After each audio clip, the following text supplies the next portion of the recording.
Hey, welcome back to another round of Global 1914. Playtesting continues. This time it's solo. However, as you probably saw from the end of General Hand Grenade or Brian's video, we're going to run this again probably after the American Thanksgiving. And I'll be quarantining at home, so that's fine.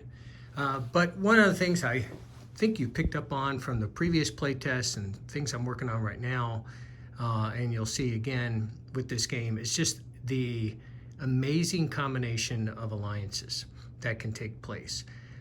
We have a sheet that helps to guide you through that. It can begin as early as the prequel with the various decisions that players may make, and of course the cards that are drawn. You may see a conflict between Japan and Russia that will put them in opposite camps automatically unless the two players are careful. And of course, it'll be even more dynamic in a 3, 4, 5 player game, especially if Japan or Italy are played independently. And so as I am working through this game, I have seen any number of combinations. I've seen Italy become, it's rare, but Italy can go Central Powers.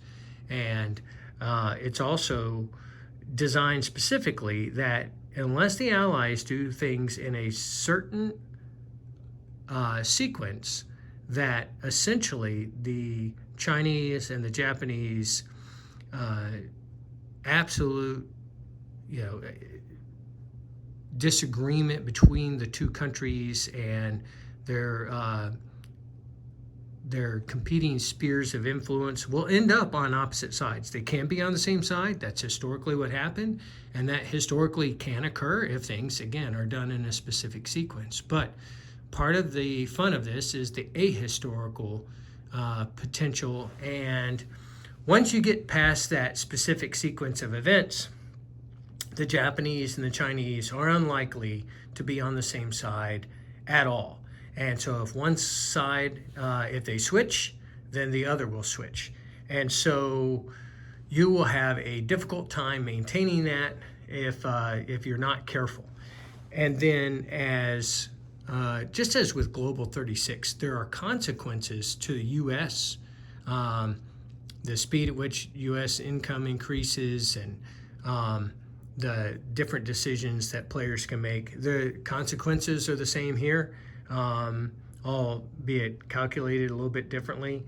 But as I go through this next set of kind of solo testing and looking at, we're making some minor changes now. I mean, Brian and I have gotten this down to the point where if you remember Global 36 V1, this is going to come out heads and tails above that, mostly because we had the Global 36 V3 rules to start with, and then just the amount of experience that Brian, Will, Doug, and Morton and I have accumulated over time, and just the incredible number of hours that have been spent on attempting to understand World War I and all these different decisions, when Russia may collapse, when China may enter, the political decisions that were being made in Italy at the time. I think you're going to find that's going to be a very exciting game full of lots of possibilities. And when I get a chance at the end of this video, I will talk specifically to Alliance and their victory conditions and what that potential means. I recorded Brian and the last game Brian and I had, and I'm going to compare that to the consequences of outcome of this solo test and just see how that would look for those of you who will be interested in the transition between the two games and how that would impact Global 36. We're being very careful not to upset the balance start there, but to provide at least some potential for differences that may make just the game a little bit more interesting in terms of how it starts out. So look forward to updating you on that later.